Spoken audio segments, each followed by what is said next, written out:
সপ্তাহে ৬টা দিনই রান্নাবান্না করার পর যখন ছুটির দিনটায় মনে হয় না একটু বেশিই ঘুমাবো, তখন যখন জামাই আবদার করে যে তার পছন্দের রান্না করে দিতে, তখন কিন্তু হাসি মুখে রান্না করে দিতে হয়। হ্যালো এভরিওয়ান, আসসালামু আলাইকুম। আজকে সকালবেলায় খুব সুন্দর একটা বৃষ্টি পেলাম। সকালবেলায় বৃষ্টি দেখে এত ভালো লাগছে, আলহামদুলিল্লাহ। তারপর চলে আসলাম রান্নাঘরে। নর্মালি আপনাদের ভাইয়া সকালবেলায় যা থাকে তাই নাস্তা করে চলে যায়, আমাকে ঘুম থেকে তুলে না। অনেক সময় আমি যখন উঠি তারপর তাকে সবকিছু সামনে রেডি করে দেই। তো সে কালকে রাতে বলে রেখেছিল যে হোটেল স্টাইলের মুগ ডাল রান্না করতে। উনি শুধু বলেছিল মুগ ডাল রান্না করতে। আমি ভাবলাম যেহেতু মুগ ডাল রান্নাই করছি তাহলে একটু পরোটাও বানাই সাথে। তো আমি মুগ ডালটার ওই পাশে বসিয়ে দেওয়ার পর ভাবলাম একটু খেজুরের রস দিয়ে পায়েস রান্না করি। এর আগে তো আপনাদের সাথে খেজুরের রসের পায়েসের ভিডিও শেয়ার করা হয়েছিল, তো আজকেও ভাবলাম একটু রান্না করি। খেজুরের রস অনেকটাই রয়ে গিয়েছে। পোলাওর চালটা অনেকক্ষণ ভিজিয়ে রেখেছিলাম, তারপর দুধের সাথে ডাল দিয়ে নিচ্ছি পাশের চুলার। এদিকে হচ্ছে আমি আমার ডালের সম্বারটা দিব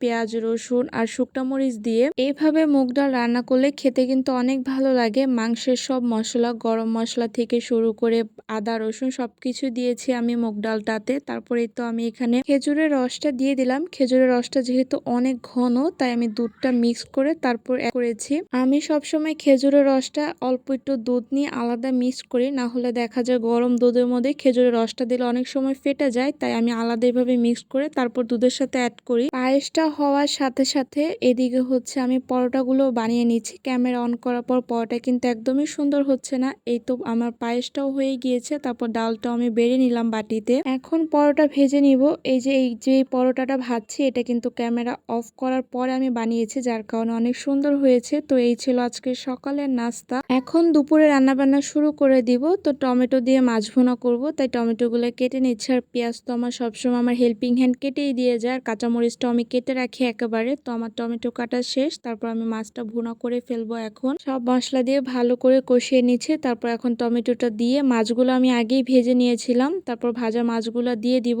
এই লাস্ট হচ্ছে বাইলা মাছ রয়েছে, এছাড়া ফ্রিজের যত মাছ ছিল সব শেষ। মানে বাইলা মাছ আজকেই লাস্ট রান্না করলাম, এরপর বাইলা মাছ ফ্রিজে এখন আর নেই। তো এই তো মাছটা হয়ে গিয়েছে। তারপর আমি ভাজা জিরা গুঁড়া দিয়ে দিলাম। এখন হচ্ছে করলা আলু দিয়ে ভাজি করব। তো করলা আলু তো আমি আগেই লবণ দিয়ে মাখিয়ে রেখেছিলাম, এতে করলার তিতা ভাবটা চলে যায়। সাথে একটু ডালও রান্না করেছিলাম। আর এখন মিষ্টি কুমড়া ভর্তা বানিয়ে নিব। তো পেঁয়াজ কাঁচা মরিচ দিয়ে তারপর আমি ভালো করে মাখিয়ে সরিষার তেল দিয়ে নিলাম। আর আমি মিষ্টি কুমড়াটা সিদ্ধ করে নিয়েছিলাম। মিষ্টি কুমড়া ভর্তা আমি আর আমার শ্বশুরই খাবো। আপনাদের ভাই আবার মিষ্টি কুমড়া ভর্তা তেমন পছন্দ করে না। আমার আবার ভর্তা অনেক পছন্দ। যতই মাছ মাংস রান্না করি না কেন, সাথে একটা ভর্তা থাকতেই হয়। এই তো ভর্তা বানিয়ে নিলাম। তারপর হচ্ছে আজকে ছোলা ভুনা করব বিকালের দিকে। ফ্রিজে যে ফ্রোজেন করে রেখেছিলাম রমজান মাসে, তো এই লাস্ট এতটুকুই ছিল, খাওয়া হয়নি। তারপর একটু পেঁয়াজু বানিয়েছিলাম। আজকে পেঁয়াজুটা বেশি ভালো হয়নি, ডাল ব্ল্যান্ড করার সময় একটু পানি বেশি দিয়ে ফেলেছিলাম। তারপর আমি এখানে চালের গুঁড়াটা অ্যাড করেছি, যার কারণে অনেক ক্রিস্পি হবে। যাই হোক, খেতে মজা হয়েছিল। সাথে আমার ছোলা ভুনাটাও রেডি। আপনাদের ভাই আবার মুড়ি মাখালে একদম পছন্দ করে না, কিন্তু আমার কাছে আবার ভালো লাগে। সে আমার কাছ থেকে আর কি একটু একটু নিয়ে খায় তখন যখন আমি মাখাই। এই তো এখন সন্ধ্যার সময় হচ্ছে পেঁয়াজ, কাঁচামরিচ, টমেটো দিয়ে আমি পেঁয়াজু তারপর ছোলা ভুনা সবকিছু দিয়ে মুড়ি মাখাবো। এভাবে মুড়ি মাখা খেতে আমার অনেক ভালো লাগে।